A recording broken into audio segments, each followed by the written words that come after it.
Olá, bem-vindos à quarta FECONTEC, da ETEC de Rio Grande da Serra. Juntos, mais uma vez, apresentando profissionais que possam contribuir um pouco mais com vocês, com as competências, com as habilidades que a gente trabalha na nossa unidade escolar. Hoje tenho o prazer de convidar uma pessoa para contribuir com essa noite. Ele é nosso aluno pela segunda vez e sempre tem a sua presença marcada aí pelo desenvolvimento das ações, contribuição, comprometimento com a nossa escola. E ele é uma pessoa super envolvida aí com a questão da educação ambiental. Eu espero que vocês aproveitem muito a noite de hoje, porque hoje quem vai conduzir toda a apresentação será ele, o André Luiz Catedral. André, vou te convidar para cá. Eu acho que o André teve um problema de conexão, mas não tem problema. Já ele se conecta aqui. Vou aproveitar enquanto ele faz o ajuste aí da conexão dele, para convidá-los a conhecer um pouco mais sobre a nossa escola através das nossas redes sociais, do nosso site, e também aproveitar para informá-los, você que está querendo estudar, ter um curso técnico de qualidade gratuito, para você acessar o nosso site e também entender como faz o passo a passo para a inscrição no vestibulinho. Então, as inscrições para o vestibulinho de 2021 já estão abertas e eu espero encontrá-lo lá, na nossa escola como aluno. Ok? Acho que agora o André já está por aqui, vou convidá-lo.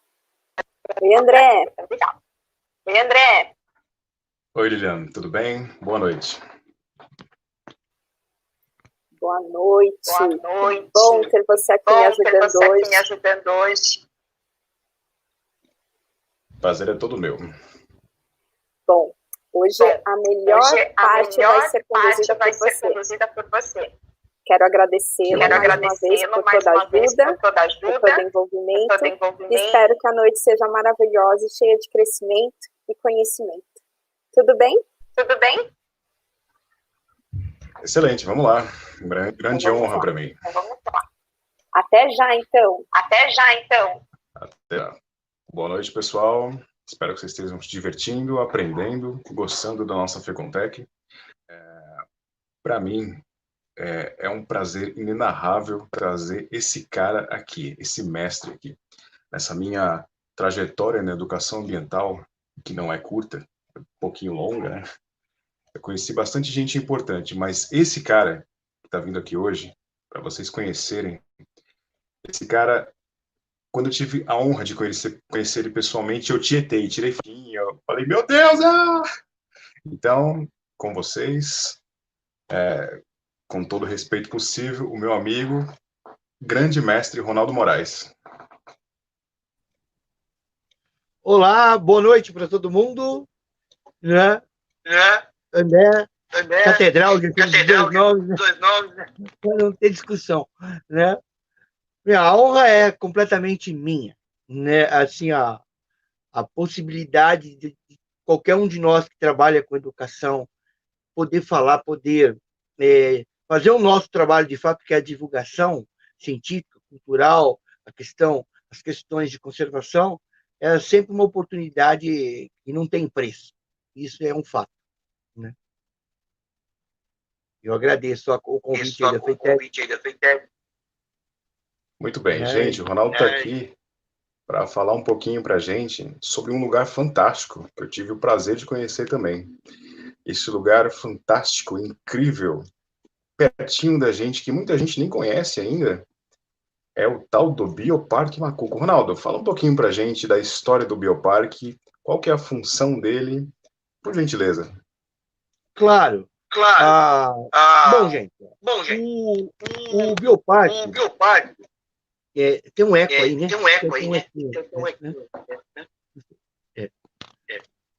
Bom, o Bioparque Macuco tem uma história assim, interessante, porque, na verdade, a história dele não começa propriamente dita nele, né? Isso começa lá pelos idos de 1994, né? Quando eu ingressei como um técnico na Escola de Ecologia de São Caetano do Sul, né? A Escola de Ecologia de São Caetano do Sul havia sido inaugurada em 1992, né? Obviamente, nitidamente inspirada pela Eco 92, que foi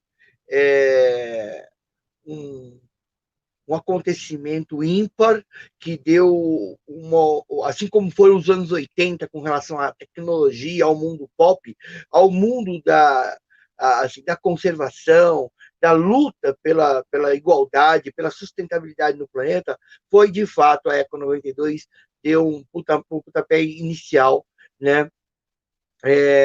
Com certeza. Né? E aí fui para lá e a Escola de Ecologia de São Caetano ela tinha uma parceria entre uma universidade e a prefeitura municipal e a gente foi desenvolvendo uma série de projetos e por lá acabei ficando por 11 anos, né? Quando fui convidado a participar de um outro projeto aqui na cidade de Mauá, né? Isso foi em 2004. Vim para cá como assessor, né, dando uma assessoria, dando alguns pitacos, né, aqueles pitaquinhos, né, para ver como funcionavam as coisas. E aqui o que tinha? Que era um hotel fazenda, né, chamado Estância Santa Luzia, né, fica no bairro Vital Brasil. Para quem não conhece Vital Brasil, foi o fundador do Instituto Butantan, grande assistente do não menor, na verdade, bem tão grande quanto foi o Adolfo Lutz, né? Dois sujeitos fantásticos, em algum momento desses, por aí, a gente vai acabar falando um pouco deles. Né? E aqui nós viemos com a missão de organizar a parte cultural desse parque, que era bem grande, tinha um acervo histórico fantástico e um acervo biológico não menos fantástico. Então, você tinha ali na época, um que se chamava de criador conservacionista, onde espécies nativas brasileiras eram aqui trazidas, transferidas de outros lugares, né, para serem mantidas aqui. E junto um criadouro ou um mantenedor de fauna exótica, né, onde mantinha-se aqui leões e tigres, né? E eu peguei esse pessoal todo, né, e a gente foi organizando a parte educacional, a inter-relação entre as disciplinas, a coisa da história, da língua, dos bichos, da cultura popular. E a coisa foi indo, pegou no breu, né, aqui começou a encher de gente, né, e aí em 2008 o parque foi vendido, né, para um clube de futebol, né, e aí esse time não foi muito bem, né, e acabou foi caindo e foi levando o parque junto, né? Diga-se de passagem.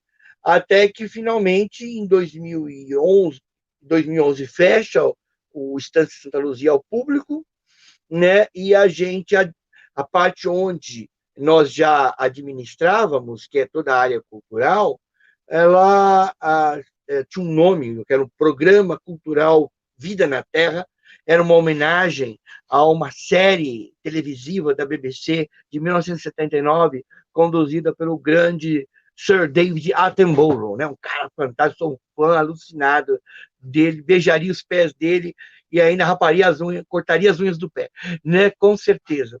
Né? Porque esse homem é demais, ele está com 93, quase 94 anos e ainda luta incansavelmente pela conservação desse planeta. Né? E aí, o que acontece? Nós criamos esse nome Bioparque Macuco, né? Bioparque é um nome fantasia, né? Por que bioparque? Porque a gente fala de tudo, né? De bichos, de plantas, de micróbios, de fungos, e uma vez que falamos do ser humano, também de todas as questões sociais, históricas, ou tudo que envolve a espécie humana e a sua relação com esse planeta. Né? E macuco. Macuco é o nome de uma espécie de ave, né? Ela parece uma codorna gigante, assim. Né? Na ciência tem um nome estranho, a gente chama de tinamídeas, essa família, parente do chororó, não do chitãozinho, né, chororó, mas já nome a dupla, né, que é o bicho mesmo, o Inambu Chitã e Chororó, né, que são aves desse grupo aí, né? E esse bicho foi muito ameaçado de extinção. Eu cresci perto de um sujeito que era lá do Zoo de São Paulo, o Dr. Werner Bockermann, né? Um dos maiores especialistas no mundo em anfíbios, né? Tão importante que até hoje boa parte mais de 60 espécies de sapos foram descobertos por esse homem, né? E sapos, rãs, pererecas. E quando ele foi para o Zoo de São Paulo, ele foi colocado no departamento de aves, né? Onde ele desenvolveu uma pesquisa longa com o macuco, que era um animal ameaçadíssimo de extinção, e a gente acabou adotando o nome macuco, né, em homenagem a ele, em homenagem ao animal, que de fato, por exemplo, na nossa cidade é praticamente extinto, e nos 16 anos que eu estou morando aqui, nunca vi nem vestígio dele, o que já não acontece aí, felizmente, né? Aí em Rio Grande da Serra existe o bicho e está num estágio bom aí de conservação, aí Paranapiacaba, é uma parte de Ribeirão Pires, ainda existe. Por que que existe aí, não existe aqui, que está tão pertinho? Porque esse bicho precisa de uma área bem conservada, né? Precisa de ele é um indicador que aquela mata está em boas condições, né? Ele tem uma reprodução complicada, porque os bichos são solitários, é o macho que choca, né? E o ovo é azul, tão azul quanto a parede do catedral, né? Se não for outra cor, isso aí eu não estou. Eu é verde, né? Bom, deixa pra lá, isso não importa. Bom, e aí o Bioparque, cara, tem essa missão, né, cara, de a gente poder formar pessoas. Então, o básico das atividades da gente sempre foi a formação de novos profissionais de biologia, medicina veterinária, né? O parque ele conta com um mantenedor de fauna. O que é um mantenedor de fauna, né? Nas categorias que são descritas pela a Lei Federal de Conservação, ou seja, as leis de meio ambiente brasileira, e devidamente normatizada pelo IBAMA, né? O mantenedor de fauna é aquele local onde é o destino final de animais que passaram aí pelo tráfico, acidentes nas cidades, ou quaisquer outros tipos de coisa, que a gente pode, ao longo da conversa, voltar a esse assunto e conversar mais pontualmente sobre isso, né? Mas o fato é que eles não têm condições de voltar mais para a natureza. São inaptos, incapazes de voltar para a natureza e prosseguir a vida deles normalmente, sem correr o risco de morrer sendo predado, ou não tendo, ou morrendo de fome, ou ficando doente. Então, eles terminam seus dias aqui com a gente, e a gente acaba usando para essas aulas, para ensinar o pessoal de biologia, medicina veterinária, zootecnia, pedagogia e tudo mais, né? E tem um acervo histórico legal, né? A gente tem um bom acervo de história, de paleontologia, né? E tudo que se necessita de plantas, né? A gente tem um acervo de plantas bem grande aqui, plantas carnívoras, plantas tóxicas, plantas medicinais e por aí vai, né? Então, a ideia é trazer para as pessoas como viver bem e qual é a posição da espécie humana nesse planeta, como é a história da história natural, né? Que é o que a gente faz aqui, contar história, né? A educação ambiental basicamente é isso, né? A divulgação científica cultural é isso, né? Traduzir as coisas da ciência para as pessoas, né? E para ajudar a manutenção do parque, dentro disso daí, a gente tem uma série de estratégias que a gente também pode decorrer ao longo da conversa, né?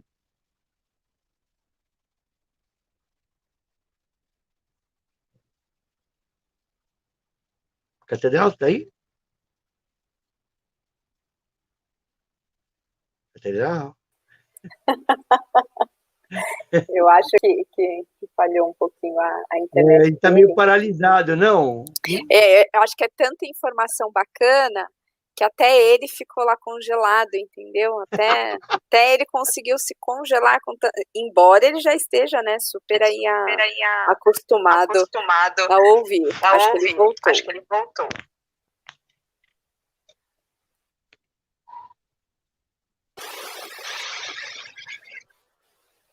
Vamos ver se ele nos ouve.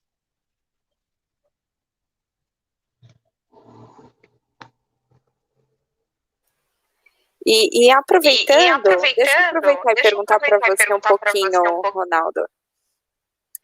Quando você fala do bioparque, há uma proposta de visitação? Isso é possível? É aberto ao público? Como funciona? Você pode nos contar? Claro, claro. Assim, a princípio, né, assim, pelo tipo de categoria de manutenção de fauna que a gente que é um mantenedor, né, as visitas são só as visitas técnicas, né, de cunho educativo ou de formação. É diferente da outra categoria mais conhecida por todos, que são os zoológicos, né? Então, independente do seu tamanho, do seu objetivo, toda a coleção de animais exposta a público é tida como um zoológico, né? Um aquário, um zoológico, né? E por aí vai. E o zoológico, sim, ele tem bilheteria, ele tem fim lucrativo, né? Aí tem os outros pilares, que é o da conservação, ou seja, dentro de um zoológico você tem programas científicos que ajudam a manter a estabilidade de espécies ameaçadas ou o melhor conhecimento de espécies que não estão ameaçadas, mas os seus ambientes estão ameaçados, coisas assim. Tem a questão turística, né, e a questão da educação ambiental, que são os pilares desses zoológicos. No Brasil, obviamente, né, a gente tem problemas, né, na educação como um todo, nós todos sabemos, nós lidamos com educação, é uma luta quase hercúlea, né, coisa de Hércules, assim, né, de você ter que ter desafios, não só os 12, mas muitos desafios aí para você poder romper, né? E o bioparque não, né? O bioparque o fato de a gente ter um mantenedor limita as visitações ao agendamento. Então, sim, há visitas, né? Essas visitas normalmente elas são cunhadas por curso, né? Um curso de manejo, apesar do mas aí quem não tem formação, não tem problema, ele é feito para qualquer pessoa. Obviamente, a nossa mira e o maior número de procura ainda é de médicos veterinários, biólogos e pessoas que têm como hobby. Conhecedores, né, do assunto. Exato, Mas vem criança, vem de tudo. E assim, a linguagem atinge todo mundo, porque tem muita interação, é muito prático, né? Tem algumas intervenções teóricas, mas ao longo delas, elas são interrompidas para coisas práticas de verdade, assim. A interação não existe nenhum tipo de ritual, assim, né? Acadêmico, né? As pessoas vão aprender o básico para poder socorrer um bicho ou para poder entender como é o nosso trabalho no dia a dia, né? Então, sim, tem isso. E tem alguns eventos pontuais, né? A gente tem um evento que é feito de 3 a 4 vezes no ano, né? Que é o chamado Criaturas da Noite, onde o básico ele é fundamentado em animais noturnos, né? Animais noturnos, mas também a gente acaba versando em cima da literatura clássica também, né? Então fala um pouco aí de Drácula, de Frankenstein, dessa influência do século XIX sobre o pensamento humano, né? E entra um pouco de música, né? Porque junto com a gente tem o Ariel, né? O Ariel é um paleontólogo fantástico, né? Um doutor em paleontologia, escultor aí, e eu e o Ariel a gente tem um trabalho de resgate de cultura popular há mais de 20 anos, né? Trabalhando com música caipira tradicional. E o Ariel é um músico, muito instrumentista. Então, ele faz o Drácula e durante a execução a apresentação dele, a performance dele, ele vai trazendo músicas do século XIV, do século XIX, que influenciaram os filmes de terror do século XX. Então, é uma coisa de louco, ficção científica.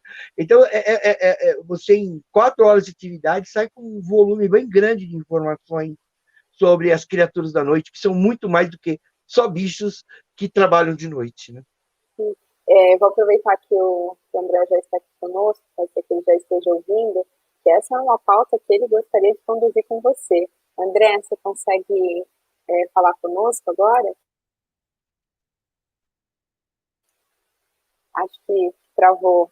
E era uma das coisas que ele depois vai... Eu vou esperar ele voltar, porque eu sei que ele quer entrar nesse assunto aí melhor com você, viu? Eu sei que ele quer explanar muito mais que você. E aí, falando um pouco da sua atuação, né, dentro do Bioparque, quando a gente, né, pensando assim, pessoas que estão um pouco distantes desse conhecimento todo, dessa riqueza de cuidado, de informação, você sugere alguma leitura, alguma prática, alguma forma para que a gente se conecte um pouco mais com esse mundo, sabe, com as questões ambientais, no sentido de dar a importância devida? Não sei se eu me faço entendida, mas de que a gente consiga, né, transformar as pessoas de uma forma diferente, o pensamento diferente, né? Atuar de forma diferente nesse segmento.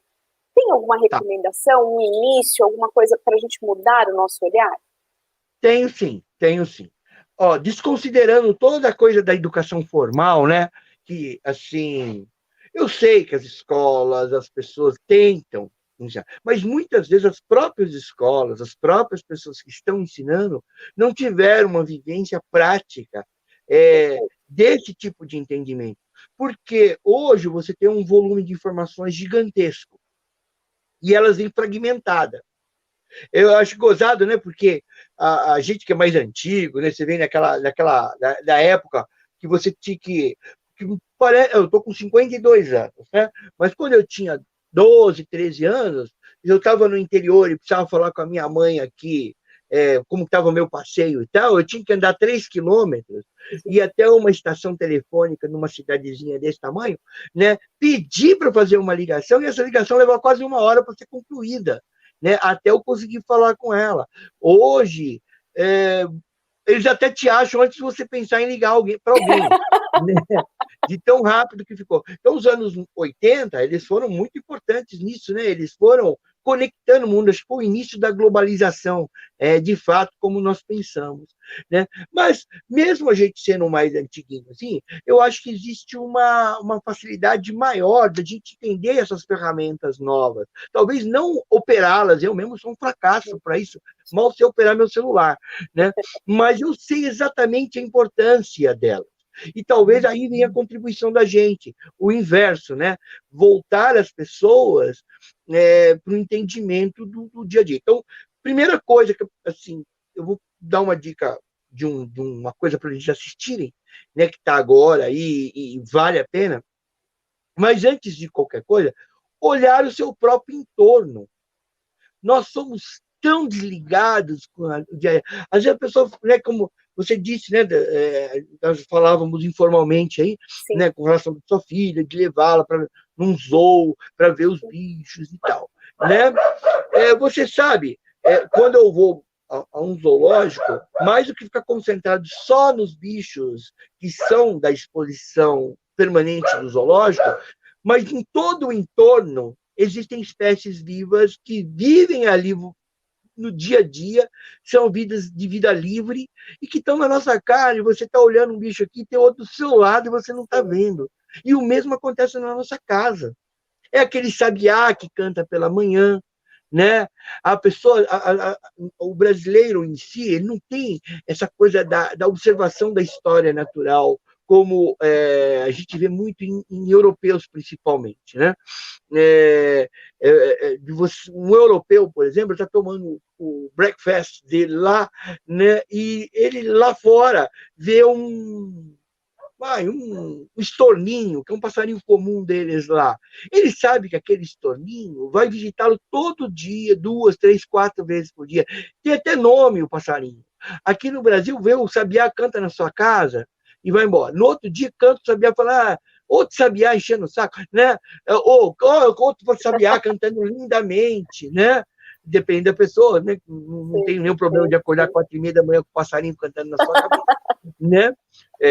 Porque, na verdade, os coitados, eles estão meio deslocados por causa da luz artificial da gente, canta 1 da manhã, canta 2 horas, mas a pessoa tem que saber que aquele passarinho não é outro, é o mesmo, ele mora ali com você, é teu vizinho, é teu amigo, né? E assim é com ele, com os morcegos que vão em volta da sua casa, a maior parte, as plantas que estão ali, né? O segundo andar da casa do seu vizinho que você nunca viu, você vai e compra numa mercearia embaixo da casa e não vê que tem um primeiro, um segundo andar. né? Então, a gente tem que aprender a observar o mundo que está no nosso entorno e nos inserirmos nele, que é o fundamental, né? E aí que vem o negócio, né? O que eu quero sugerir para as pessoas é uma coisa assim que é bem atualizada, mas conta toda uma história de mais de 60 anos de atividade de uma pessoa. Este que eu falei, o David Attenborough, né? David Attenborough, ele é um naturalista da BBC de Londres e começou sua carreira nos anos 50, né? E ele teve a sorte de pegar um mundo que começava a ter viagens intercontinentais, né? Então, isso que você vê nos documentários hoje em dia, do pessoal indo para lá e para cá, ele foi o pioneiro disso. É o sujeito que trouxe o mundo natural para a gente, para dentro da nossa casa. E ele faz um relato, esse documentário está na Netflix, né? Pega lá como David Attenborough, Planeta Terra, né? David Attenborough, né? E ele faz um resumo com imagens do que ele viu e do que está acontecendo com o planeta, que todo mundo fala, todo mundo ouve falar, mas ele viu, e ele vê, e ele dá sugestões de como a gente pode melhorar isso, né? É uma coisa que, para a gente, não é novidade. Mas quando você vê um sujeito que esteve lá e fala para você aquilo que você já sabia por ter lido ou por ter vivido localmente, é outra história. E para as pessoas que estão muito longe disso, garanto que é um relato assim imperdível, emocionante, intrigante, preocupante, mas dá um certo alívio que dá para a gente se salvar, né? Porque quem vai ter problema somos nós mesmos. Exato. Né? Quem vai colher tudo isso somos nós, né? Sim, a gente vai levar um monte de espécies junto, como já estamos levando. Mas a Terra já passou por isso, não é a primeira vez. Né? E vai passar de novo, talvez a gente fique extinto. Né? Verdade, né? Vamos refletir, né? Reflexivo. Exato. Isso. Talvez sejamos nós daqui a algum tempo, né? Não isso, porque hoje nós estamos sendo o epicentro do problema. Né? Então, há 300 milhões de anos atrás, houve quase todas as espécies da Terra desapareceram. 95% de tudo que estava vivo morreu. Foi a maior extinção de todos os tempos. Depois aconteceu de novo, há 65 milhões. Essa é muito mais conhecida pelas pessoas, até pelo público que não está muito acostumado com isso, porque vitimou boa parte daqueles bichos que as crianças adoram, que são os dinossauros. Né? Sim, elas adoram. Exato. E existia uma diversidade deles incrível, de bichos que viviam contemporaneamente com eles.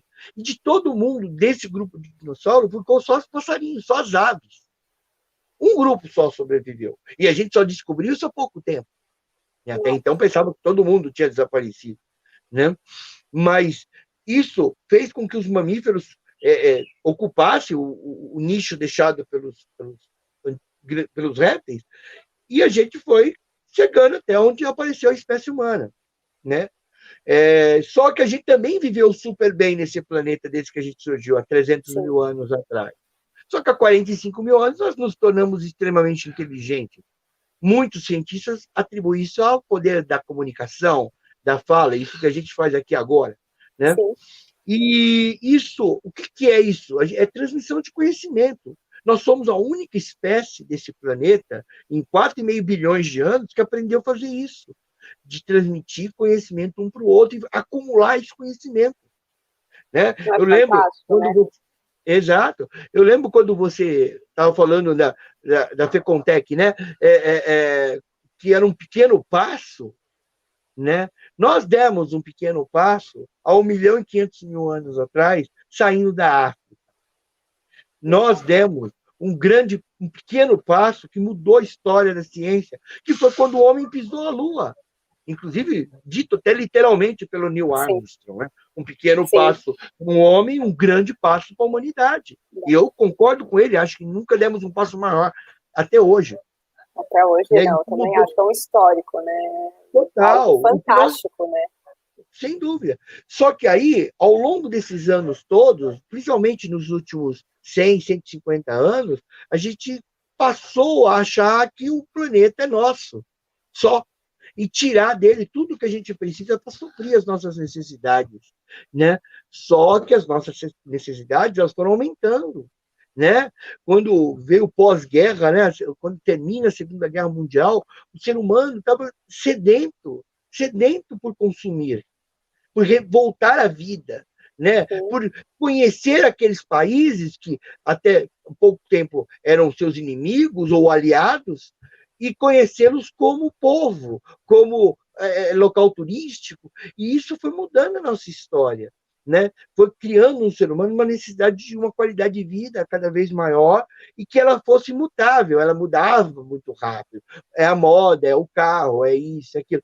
E isso, assim, trouxe o melhor nível de qualidade de vida da história da humanidade, mas pôs o planeta em risco, né? Aumentou a temperatura do planeta, né? Pelo menos em 1 grau, num século é muita coisa, né?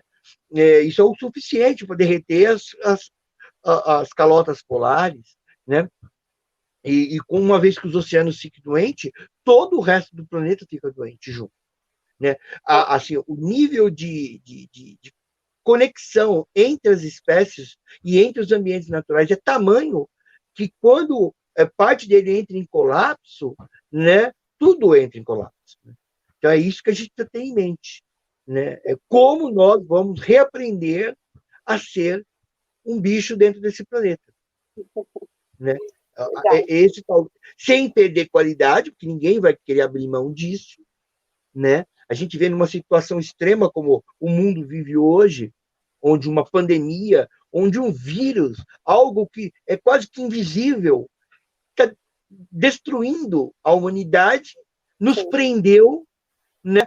Derrubou a economia, fez a gente mudar de vida. Um micróbio. Sim. Né? Agora, você imagina todo o resto, quando as entra em nossas colapso. atitudes, né? Se imaginar, né? As atitudes do ser humano. Exato. Isso André, mostra que nós somos bicho. Sim. Não tem dúvida. Não tem dúvida. André está por aqui, pode continuar. Oi, gente. Consegue me ouvir agora? Agora sim. Agora sim. Peço desculpas, falhas técnicas, problemas acontecem, a gente continua. Agradeço a paciência de vocês, a tolerância e de quem está assistindo também. Muito obrigado. Até a Globo falha. É verdade. Ronaldo, eu vi que vocês já falaram um pouquinho, bastante sobre o Bioparque, como ele funciona, onde ele está. E observando o Bioparque, pelo pouco que eu conheço ele, eu percebo que a gente consegue inserir ele dentro das ODSs, dentro dos Objetivos de Desenvolvimento Sustentável da ONU, em algumas OBSs específicas. Tá? Então, seria a 3, que seria Saúde e Bem-Estar, seria a 4, que é Educação de Qualidade, seria a 13, que é Ação contra a Mudança Global do Clima, e também a 15, que é a Vida Terrestre. Essas ODSs, na minha observação, estão ali funcionando dentro do Bioparque. Você consegue identificar alguma coisa a mais que a gente consegue falar em relação a isso? André, olha só, várias coisas vão acontecendo aqui, né? Aqui e no entorno, não só aqui, né? Mas uma coisa que foi bem observado é que essas coisas elas acontecem de maneira junta, né? Ela não é fragmentada, ela não é colocada como disciplina, ela não é colocada como objetivos a serem seguidos, né? Mas sim elas ocorrem de maneira natural, né? Porque mesmo sem qualquer um que não tenha um conhecimento dessas diretrizes consegue ver os problemas e as possíveis soluções para esses problemas. Então, o que a gente consegue fazer aqui, imagino que outros lugares também, é justamente alertar, né? alertar para esses problemas, da questão da saúde, da educação, da vida no planeta, né? Eu acho que isso, por si só, traz ancorado qualidade de vida, traz ancorado relações entre as pessoas, a relação entre a gente e o mundo, a economia em relação ao mundo, né? Porque a gente tem que pensar nisso quando se fala de conservação. É impossível, seria idílico ficar falando sem colocar no meio as questões de economia, cara, né? Se você não trazer renda para as pessoas, elas vão continuar degradando os ambientes naturais, né? E essa renda tem que ser produzida de uma maneira adequada, a gente tem que ser alertado, né? Eu acho que sim, você colocou muito bem aí, eu acho que é exatamente isso mesmo, né? O que a gente pensa é isso. Não sei se foi claro. Sim, sim. Vamos ver se o André consegue retornar. Eu sei que ele quer fazer aí uma pergunta para você. E aí, enquanto ele se conecta, e faz parte, viu, gente? Para você que está assistindo, é assim mesmo. A gente está numa gravação para vocês, mas para nós é no ao vivo, e é assim que acontece, tá? A ideia é que vocês aproveitem, né, as informações por aqui. Ô, Ronaldo, quando você fala das espécies, né, e aí eu sei que depois o André retornando, ele vai entrar em algum outro assunto, mas você consegue dizer para a gente, assim, alguns dos animais, né, que você tem aí no bioparque? Sim. Olha, aqui, dos animais silvestres, tá? Dos silvestres nós temos aqui coatis, que é um bicho bastante comum aqui, é comum aí na região, né? O coati é um bicho muito interessante, eu não tenho imagem aqui, né? Não preparei imagem, mas para quem não conhece o coati, ele parece uma mistura de cachorro com macaco, assim, né? Com nariz alongado. O nome coati, né? Que vem do tupi, significa nariz mole, né? E porque ele usa esse nariz para ficar fuçando o chão, né, atrás de vermes e tal. Ele é onívoro, come de tudo um pouquinho, né? Os nossos aqui têm nomes de artistas plásticos. São 3 animais. Exato.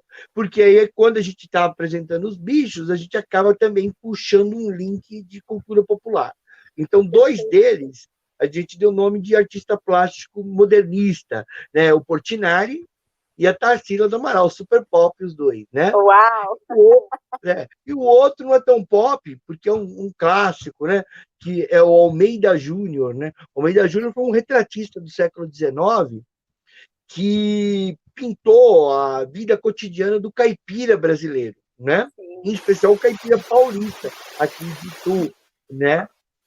Para quem gosta disso, uma visitinha na Pinacoteca, eles têm uma boa coleção de Almeida Júnior lá. Verdade, verdade. Também tem uma boa coleção de Almeida Júnior. Ele foi aluno do Pedro Américo, que é o cara que pintou o quadro Independência ou Morte, né? Que espero que no ano de 2022 a gente consiga ver novamente, né? Uma vez que estamos privados deles há mais de 10 anos, né? Mas enfim. E aí dentro do parque tem carcarás, né? Que é uma ave de rapina, parente dos falcões. Ele é um falcão de verdade, né? Mas a gente chama ele popularmente de gavião, né? Um grande amigo dos urubus, porque assim como os urubus, ele curte aí comer uma carnicinha, uma carniça. Né? É muito mais fácil, não enche, né? Não dá muito trabalho e ajuda todo mundo, né? Tem corujas, né? Tem o mocho orelhudo, que é um bicho bastante interessante, né? Uma coruja grande que existe na nossa região. Esses animais estão aqui porque todos eles tiveram suas asas lesionadas, alguns têm uma asa pelo menos amputada, ou parte delas. Os 6 animais, os 7 bichos, né? São 3 carcarás e 4 mochos orelhudos, todos eles têm lesões nas asas, né? As lesões são, a grande maioria, por linha de pipa, né? E eu sei que tem gente pensando, aquele maldito cerol. Olha, de cerol mesmo, só um deles foi com cerol. O resto foi linha de pipa comum mesmo. Comum?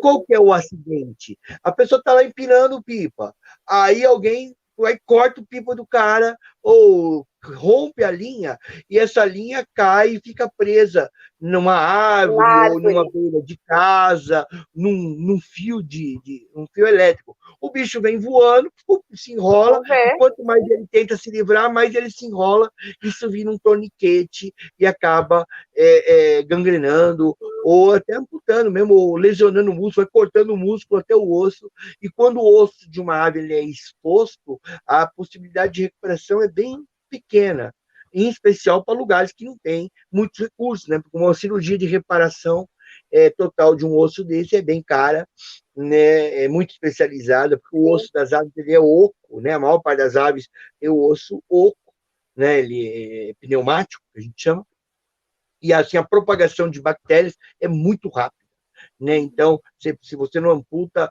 acaba perdendo o bicho mesmo, né? Às vezes a gente consegue salvar boa parte da asa, ou a asa inteira, mas ela perde a função, porque normalmente a musculatura está lesionada. Outro tipo de acidente comum com essas aves, que é dessas daqui, ficou presa em arame farpado. Nossa. Isso é mais comum com as corujas do que com os carcarás, né? Então, chega aí bem lesionada mesmo, né? Aí, fora eles, nós temos macacos pregos, né? O macaco prego, quase todos eles, nenhum deles teve nenhum tipo de lesão física, mas as lesões são comportamentais. E qual é a lesão comportamental?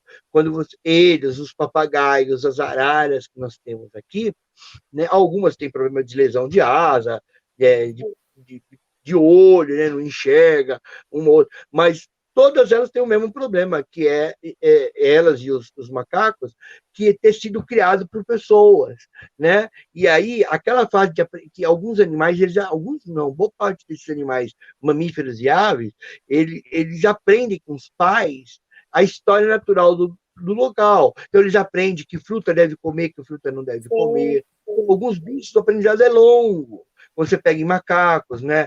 Ou fora do Brasil, você pega, por exemplo, um orangotango, leva mais de 10 anos para aprender as frutas que ele deve ou não comer, né? E ele pede isso e aprende com a gente a comer o quê? Aquela comida que se oferece ali no potinho, né? Então, quando esse bicho foge, ou ele busca uma pessoa, busca aproximação com as pessoas, esperando que essa pessoa dê comida para ele, ou ele morre de fome, né? E vários são os casos, os com muita sorte, que encontram bandos grandes, se associam ao bando, eles são aceitos pelo bando, e ele, por observação, aprende a comer. E isso se isso for rápido, né? Porque senão também, se ele estiver muito debilitado, ele acaba morrendo também. Nossa, que triste, né? Imaginar, então, né? E esse é um tipo de coisa que é muito difícil você reverter, né? Você vê que nem esses macacos mesmo. Se você fizer a soltura desses macacos numa reserva, eles vão migrar até achar uma população humana. Uau! Né? Porque então, eles aprenderam isso, exato, né? Isso que quer dizer para a gente, né? Eles aprenderam e foram conduzidos a isso. Exato. É o que acontece, às vezes são colocados em ilhas e são ali abastecidos com comida, né? Para ter um mínimo de aprendizado. Nesse caso aí, normalmente é isso mesmo. Em araras, papagaios, tucanos, existe assim, uma luz no fim do túnel em alguns casos, que são parcerias público-privadas, né? Ou seja, os institutos que fazem a soltura ou acompanham, levam em parceria com um hotel fazenda, com um lugar de turismo, onde esse pessoal, ou mesmo a área de pesquisa, que está pesquisando um bicho e leva esse outro, que ele acaba sendo ali resguardado pela equipe que está ali. Então, você oferece comida, então coloca lá num viveirão, eles vão comer no viveirão, se abre o viveirão e tem comida do lado de fora também. Então eles vão ficar entre o viveirão, a comida, voltam para o viveirão, vai para a comida, de repente eles começam a encontrar com os bichos de vida livre, né? E aí começam a andar com eles para cima e para baixo. Vão sempre voltar para esse lugar. Mas o que acontece nessa conversa toda? Eles acabam namorando, nascem filhotinhos, e esses filhotes nascem em vida livre. e volta a aprender Uau, esse comportamento. que Então, isso é um outro fantástico. trabalho bem legal, assim, né? Nossa, que fantástico saber. Vou mencionar aqui uma tia minha que mora numa chácara em Ribeirão Pires, e diversas vezes ela me manda foto de alguns macaquinhos, não vou saber dizer, tá, qual espécie, mas ela me São manda. saguinhos. É, É, e é. eu Então, adoro, eu acho sensacional. Ela deixa as bananas lá nas árvores, né? Porque é uma mata, e eles vêm, eu falo, ai meu Deus, que lindo, e ela fica filmando de longe, eu acho fantástico. aí eu vou te falar uma coisa, mas você sabe, de vez em quando o pessoal acha que biólogo é meio chato, né? Assim, eu Tá? concordo, na maior parte das vezes, Mas é né? porque vocês conhecem se isso está certo ou não. Exato, né? Essa é a E informação. a chatice decorre do jeito que se fala, né? Porque às vezes o biólogo ele acha que todo mundo deve saber aquilo ali, é óbvio, né? Aliás, é o mal da ciência no mundo e no Brasil mais do que em qualquer outro lugar, né? Sim, Os cientistas vivem numa redoma tão grande que as coisas vão acontecendo, as fake news, né? As notícias mentirosas sim, vão correndo, e eles acham, não, é óbvio que todo mundo vê que isso não vai acontecer. Aí, quando resolve levantar uma bandeira, já é tarde demais, já foi feito um grande estrago. Mas voltando ao que eu ia falar. Esses macacos, né, esses saguis, eles fazem parte de uma das... são os menores macacos do planeta. Né? Então, você tem desde o mico anão, que é um bicho do tamanho de um polegar, né, até o mico-leão dourado, que são os maiores dessa família aí. Né? E esses bichos que a gente vê aqui na nossa região, vê aí em Rio Grande da Serra, em Ribeirão Pires, aqui em Mauá, em São Paulo, nos parques, eles são basicamente duas espécies que não eram daqui. E aí que vem o problema. Apesar de eles serem lindos, eles estão aí, já estão interagindo, né? Eu acho que não tem muito o que fazer, eles têm que ficar aí mesmo e vão resolver. Eles vão se integrando, né? O mundo dá oportunidades aos oportunistas que se saem bem nisso, né? E eles foram bastante oportunistas, né? Dentro dos primatas, essas espécies vieram para cá junto com imigrantes. Nas décadas de 50, 60, 70, 80, foram vindo levas que essas pessoas vinham para trabalhar aqui, principalmente na região metropolitana de São Paulo, onde nós estamos, né? E traziam esses bichos como bichos de estimação, que já tinham lá. Né? E aí o bicho acaba se soltando, ou é solto de propósito, né? Porque esses saguis, uma vez adultos, eles se tornam agressivos, alguns bichos, eles são muito territorialistas, possessivos, em especial as fêmeas, que nesse caso é a que domina, né? Eles marcam caminho, né? Diferente dos outros primatas, como a gente, um chimpanzé, ou mesmo um bugio, esses pequenos saguis, eles são muito olfativos, né? Nós somos muito visuais. Eles também têm olfato apurado. Então, para melhorar marcas de onde eles vão, determinar a alimentação, eles marcam com cheiro. E às vezes ele faz isso dentro de casa. As pessoas têm aquela mania de querer manter o bicho não num recinto, mas solto dentro da casa, e ele vai marcando bandô de cortina, em cima da televisão novinha que o cara comprou, né? A comida do sujeito, o cara tá lá comendo um sorvetinho, o cara dá o bichinho daquela refrescada ali, né?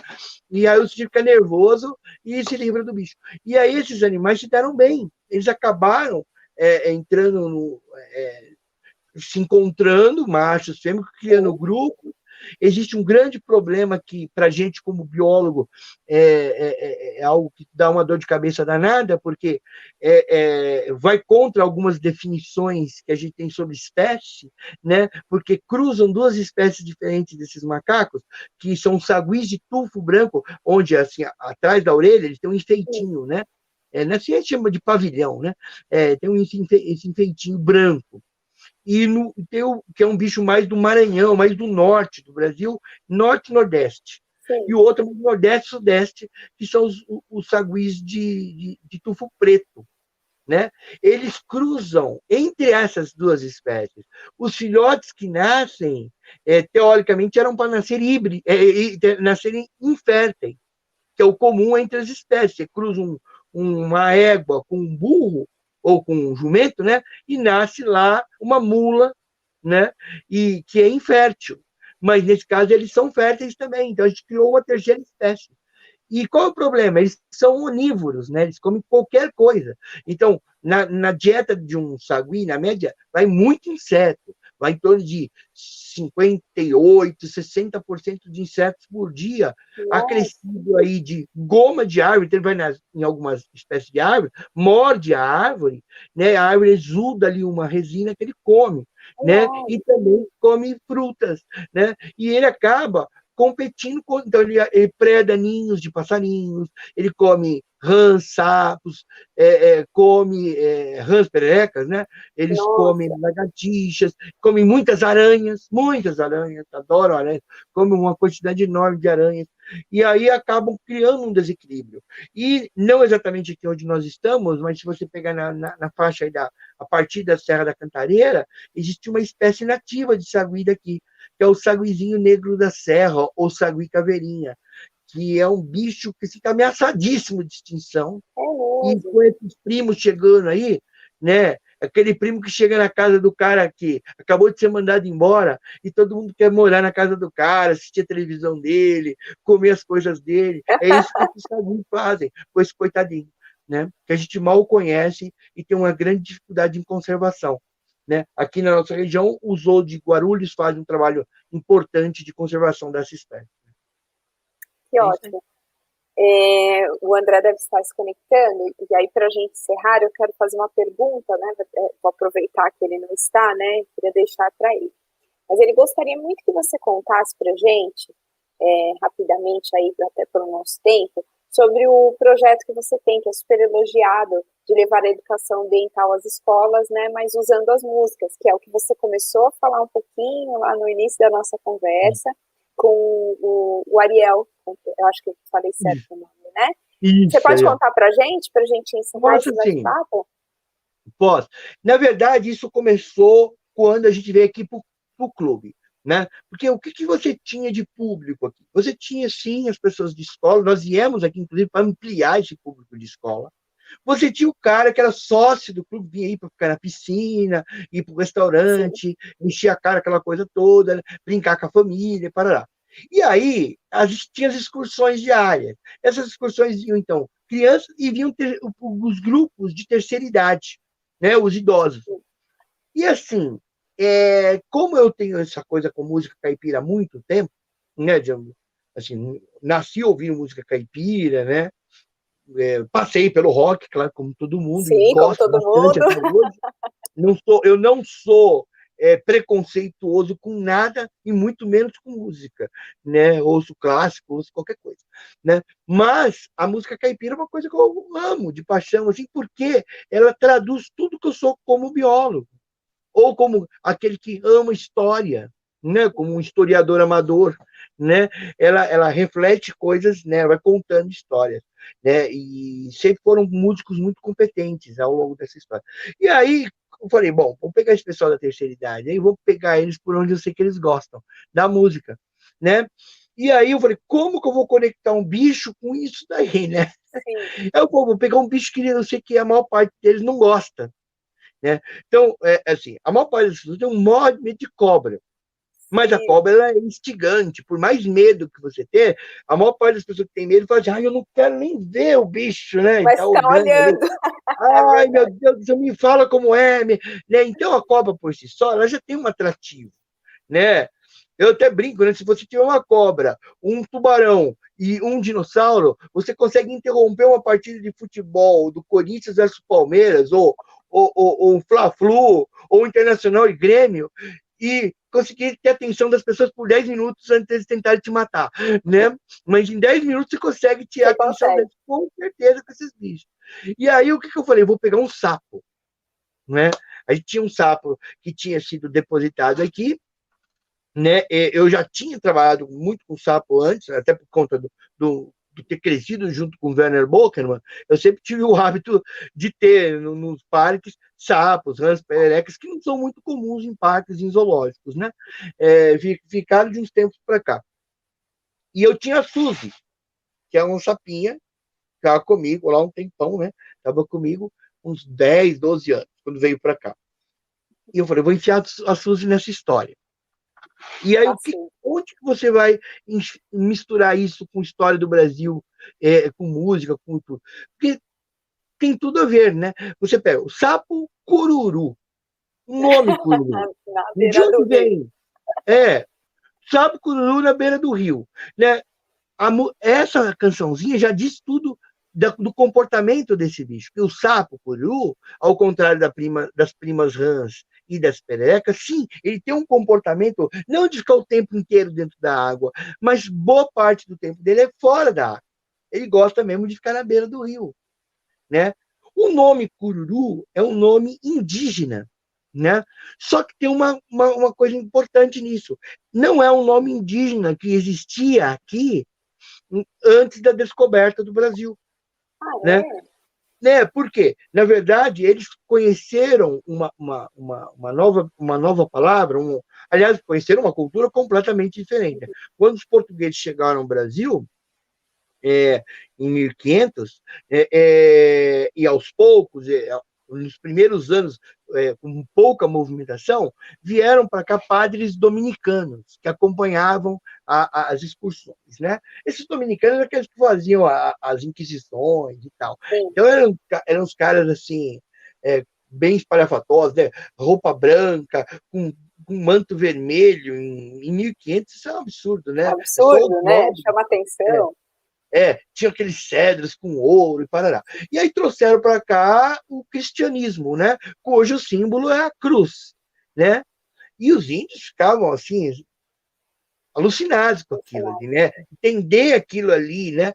E quando ele tentava falar a palavra cruz, os idiomas que são ligados ao tronco linguístico tupi não tem L, não tem CR, BR. Então, na hora de falar cruz virava curu, cuzuru, curuzu. E eles faziam danças e músicas junto com as missas, né? Só que o índio brasileiro tinha umas peculiaridades, né? Eles viviam na era da pedra polida, ao contrário do pessoal aqui da Argentina, do pessoal da América Central, que já dominava a metalurgia, eles não. Aquelas coisas douradas chamavam muita atenção para eles, né? E tinha essa questão da música deles serem basicamente percussiva, né? Barulho de bater no mão, assobio, bate-pé e alguma coisinha de sopro. Em 1549 chegam os jesuítas e trazem os instrumentos de corda. E eles ficaram encantados. Então entrou aqui a viola de arame, que era um instrumento clássico, né? E entrou o violino. E no resto da América do Sul entrou muito violão e o violino também, né? E aí disso eles pegaram aquela dança que era a dança da cruz, a dança do curu, do cuzuru, o cururu, e aquela batida de pé, de mão, de chocalho, foi traduzida para o som da batida da viola, que é o cururu, que é um gênero musical que inaugura a música caipira. E isso foi anotado pelo próprio José de Anchieta em 1549. Uau, que fantástico! Né? E aí eu executo lá o Menino da Porteira, né? Então, o Menino da Porteira é um cururu, né? O ritmo, né? É um cururu, né? Claro que é um cururu muito novo. O Menino da Porteira é de 1955, ou seja, 400 anos mais novo do que o primeiro cururu e bem diferente. Porque os primeiros cururus eram cantados em 7 vozes, né? Nossa. Era aquela coisa em procissão mesmo, né? Depois chegaram os negros, que também são muito bons de canto, incorporaram, né? Aquela tradição que já vinha, né? Dos cultos africanos mesmo. Então ficou aquela coisa muito sofisticada, né? Até alguns críticos musicais, o próprio Mozart fala, quando ouvia coisas que vinham daqui, né, as partituras, porque ele na época não tinha como ouvir, né, tinha que ler as partituras. Ele achava tudo incrível ter sido feito por selvagens, como eles falavam na época, né? Assim. Mas aí ocorre um outro movimento. No final do século XIX, chegam os imigrantes, né, que vêm da Europa. E aí, para eles, era muito complicado cantar daquele jeito ali, e eles passaram a pegar a primeira voz, que é a que chamava o canto, né, e a terça voz, né, em linguagem musical, que era a segunda que entrava. Então ficou primeiro e segundo, é o jeito de cantar música caipira, né? E isso permanece até hoje. Então eu vou contando essa história, vou contando do bicho, vou contando das peculiaridades do bicho, que, por exemplo, o sapo é um bicho venenoso, mas não é peçonhento, né? E por aí vai. E aí a gente vai emendando. Então, chama Papo com o Naturalista, essa palestra. Ela tem uma parte que eu falo do sapo, uma parte eu falo de uma cobra. Né? Mas ao longo da conversa, a gente vai discorrendo sobre as pessoas. Aí a primeira Suzy morreu, né, em 2008, e ela foi substituída por uma outra que foi depositada aqui porque ela sofreu uma lesão com linha, com nylon de roçadeira. Né? O bicho está ali debaixo de uma folha, o cara está roçando, bateu, o cara trouxe, ela foi. E ela ficou com a gente até agora. No começo do ano, ela também morreu.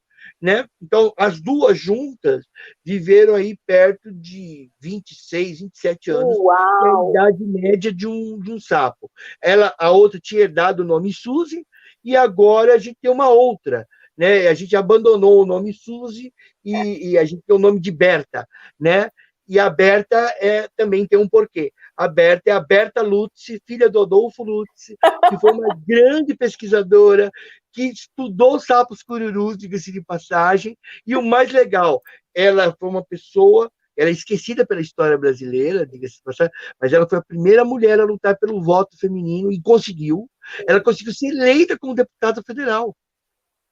Fantástico, né? Tá aqui aberta. Deixa eu pegar para você ver. E você tem aberta. Isso que eu ia falar, para você encerrar me mostrando quem é aberta. Ou melhor, mostrando a todos.